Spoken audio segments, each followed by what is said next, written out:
guys? Heck of a night overall, especially for Brazil, right? I mean, Yeah, I agree. Big for that country. So what were your thoughts overall on tonight? What's that? Just the overall thoughts on Yeah, listen, I think that I just ran into Teresa in the hall, and that's never fun. She's very upset, and she's 20 years old. She's got plenty of time. She won tonight. It's not like she lost. She won. Her stock goes up.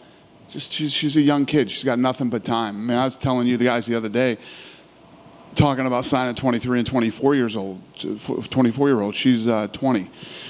But, yeah, it was a good night for Brazil. I agree. I'm excited to see what these two do.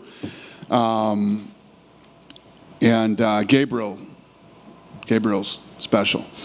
Ismail is super talented, durable, ton of fights. Yeah, I'm excited to see what these two do. I was going to ask you if any of the three, because honestly, all three of the Brazilians looked like they could be contenders in their division. So did I agree. Three impress you the most? Yeah, I think that obviously Vitor, with the amount of muscle that he has, he's going to have conditioning problems. It's going to be interesting to see him get. But the same note too. These guys are under a lot of pressure here tonight. So he got this one under his belt, got this experience, got some good rounds in with a very tough guy who's 8-1, and he's going to have to work on the gas tank in that light heavyweight division in the UFC. Unique situation with brothers as well. Just curious how you approach that as a promoter. Do you try to look at those guys as a package deal moving forward and try to sell them that way, or do you kind of let everybody have their own path? I hadn't thought about it yet. Obviously, I know they're both super marketable and very talented, but we'll see. But I'm sure, if you're them, they probably do train together and probably do want to fight together. And why not throw them on the same card? And I was going to ask, is it automatic? Obviously, you're finally going back to Brazil for the first time in a long time. Do you get in the matchmaker's ears and say, let's put those guys on that card? Is that an automatic? I don't know if it's an automatic. We'll see what they have planned, the fighters themselves. But, yeah, I'm sure Sean and Mick would love to throw those two on the card in the Brazil if they're ready. Did want to ask you about the Carl Williams decision. Is that just you getting soft in your old age? Yeah, probably. But what else could the kid do? What else could he do tonight? He out-wrestled an All-American wrestler. He moved up a weight class. He dominated. He took the fight on short notice, and he was a 2-1 underdog. How do you say no to that guy? How do you not give that guy an opportunity to fight? Was it a tough call? Because, we were kind of chatting back here. We thought, I wonder if they'll try to find him a spot on a contender series card, but there's only 3 left and they're full, right? So, if you'd have had more cards, do you think you would have brought him back for the contender series? No, I wouldn't have. The kid's 7-1. He's 32 years old. What's fair is let him heal up, give him a full camp, and give him a shot. Who knows? Maybe he wins in the UFC, maybe he doesn't. But it's hard to deny that he earned the shot tonight. Did want to ask you, obviously, a big pay-per-view coming up this week. Wanted to get your excitement level on Nate Diaz, Khamzat Chimaev, the two gangsters going at it. What's your feel on that fight? Yeah, no, I'm excited for it. If I'm sure you guys feel it like I feel it. If you on social media or on the, this stuff's cracking. They're pulling big numbers right now, so I'm expecting good things this weekend. We've seen footage of Khamzat at the PI, kind of stirring things up with Paulo Costa. Have you had any? We like that fire in him, right? But have you had any conversations with him? Maybe settle down at the PI? No. Guys, I don't do this. We're in the fight business. This stuff happens, and it's up to us to make sure that they don't fight at the PI. That's our job. So fighters will be fighters, and, those things are going to happen, and we'll deal with it. Last thing for me, a lot of people are saying this is Nate Diaz's last fight in the UFC. Are you coming into this week feeling that's a certainty that this is the last time he'll compete for the UFC? I don't know. I mean, Nate and I talked, and I said, listen, this kid came in on The Ultimate Fighter. He's fought in incredible wars for us, and, he's been a big part of this company for a very long time. And what more could I ask of Nate Diaz? If Nate's ready to make this his last fight, I wish him all the best in the world. And it's been fun. It's really been fun dealing with those two. At the times, at certain times, it was whatever. But looking back, the Diaz brothers have been an absolute blast. They're legends in this sport. they're legends in this company, and these days come with all the guys, and if that's what Nate wants, then we wish him the best. Dana, going off the back of that, Nate did an interview with ESPN earlier today, and he said that you guys have always got along, and there is some love for the UFC and for you. But he did say some years ago in a nightclub, you and him got into an argument, and it nearly got physical. Do you remember that? Allegedly. Allegedly. We were drinking.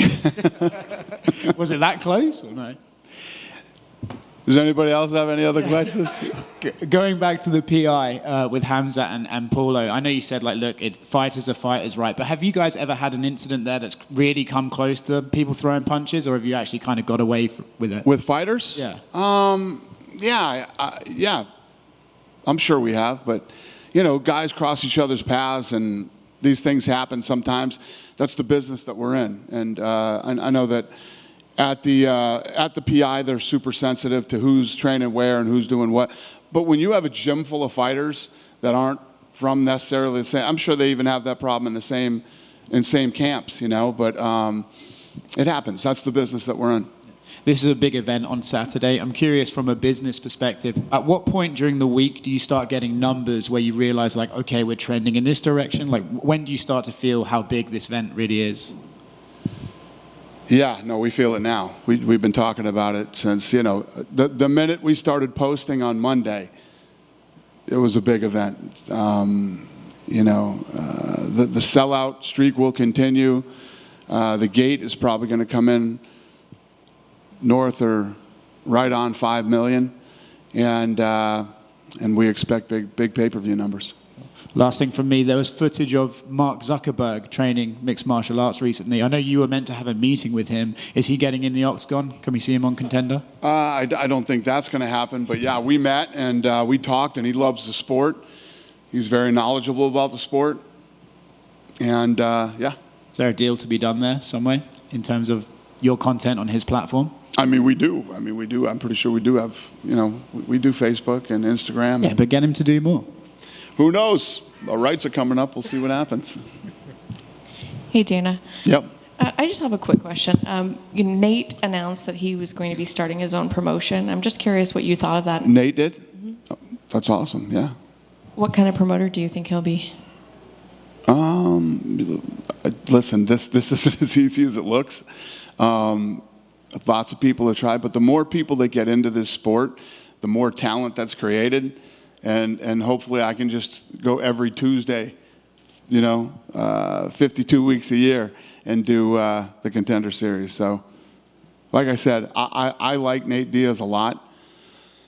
I obviously haven't seen his ESPN interview yet, but yeah, I wish him nothing but the best in whatever he does. If he goes and fights at another promotion, or if he starts another promotion, or whatever it is, I wish him the best.